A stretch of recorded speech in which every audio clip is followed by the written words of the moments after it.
Hey there YouTube, WrestlingOptimus here, back with my action figure review of AEW Dynasty, coming to you from right here in my backyard of Philadelphia, Pennsylvania. This is also the first review using my brand new arena. I've been down on AEW for a while, and it doesn't help that I'm missing figures for so much of their roster, whether that's because they don't have a figure yet, or I haven't been able to find one in a store. Consequently, there's going to be a lot more screenshots in this video than normal, but hopefully you understand. Either way, to find out if Dynasty can change my mind, let's take it over to the action figures. To my point about lacking AEW figures, we kick things off with the first round of this year's Owen Hart tournament as Will Ospreay takes on newcomer Kevin Knight, replacing an injured Jay White, and I don't have figures for either one of them. Let's face it, there's no world the rookie replacement was beating Ospreay. After a match that was more competitive than it probably should have, the aerial assassin hits a hidden blade, gets the win, and moves on in the tournament. Next, Big Bill and Brian Keith of the Learning Tree take on the Hurt Syndicate for the AEW Tag Team titles in a desperate attempt to get back on Chris Jericho's good side. After Bobby and Shelton dominate most of the match, MJF pops out of the crowd and clocks Big Bill with his diamond ring, but the champs aren't amused because they don't need, or frankly want, Max's help. On commentary, MVP says he'll talk with MJF later. Regardless, a German suplex and a big spear on the Bad Apple spells doom for the Learning Tree as the Hurt Syndicate retains. I'm guessing Jericho will not be happy. In the first round of the Women's Owen Hart tournament, Julia Hart, no relation, takes on the TBS champion Mercedes Moné. I swear I saw a model for the Julia Hart action figure at a toy convention a few years back, but they still haven't released it. Whatever. As you'd expect, Mercedes wins and moves on. The trio's titles are on the line next as Rated FTR challenge Claudio Castagnoli, Hack, and Philly native Wheeler Yuta of the Death Riders. The latter is welcomed home with chants of "Fuck you, Yuta." By the way, I'm missing his figure because I still haven't found it in the wild. The big story here is that Dax Harwood has been a bit of a douche lately towards both his friend Cope, stupid name, and his own partner Cash Wheeler, no relation to Yuta. So you know what that means, it's time for everyone's least favorite game, Can They Coexist? Rated FTR play the hits, get in a few near falls, and seem to be working well together, until they're not. The champs are able to capitalize on some miscommunications as hometown boy Wheeler Yuta scores the pin to help the Death Riders retain. On Dynamite this week, Cash told Dax that they'd be fine for this match, but would have to talk afterwards. Sure enough, post-match, Cope and Cash help Dax up and begin to embrace until Dax shockingly nails Cope with a pile driver. He grabs some chairs, lays Cope on one of them, and hands the other to a stunned Cash Wheeler, motioning for him to hit a concerto. He shoves Dax instead and checks on his friend. But it's a trap, as Cash turns that hug into a shatter machine.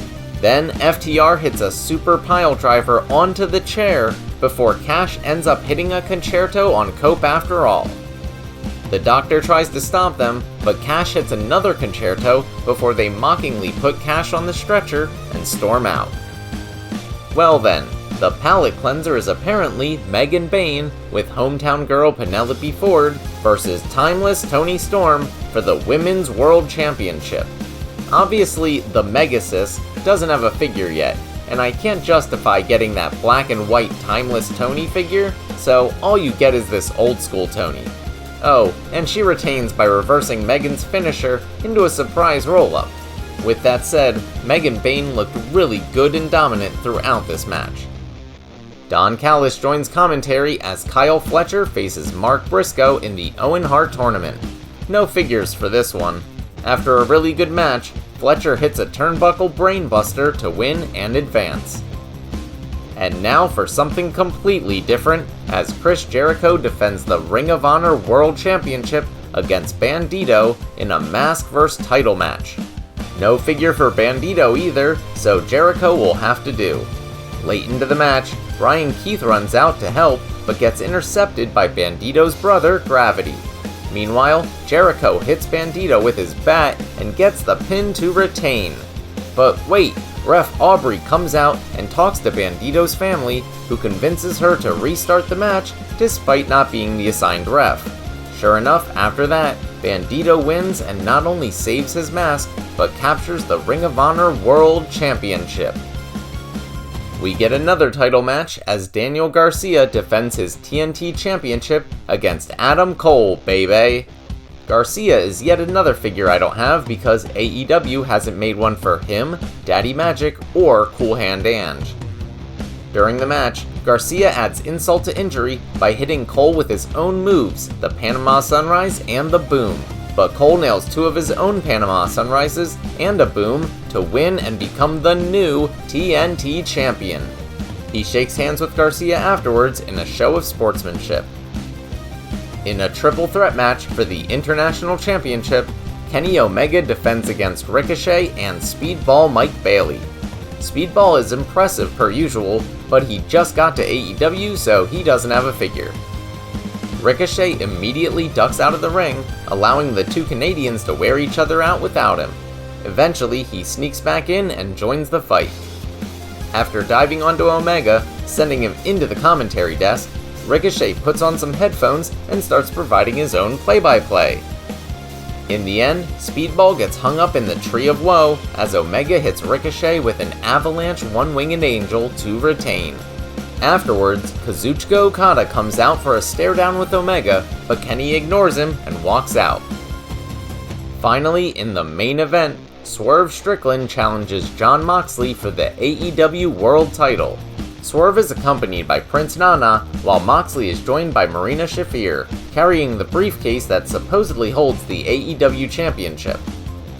It's a hard-hitting match, with a ladder spot through the announce table and interference by Marina Shafir.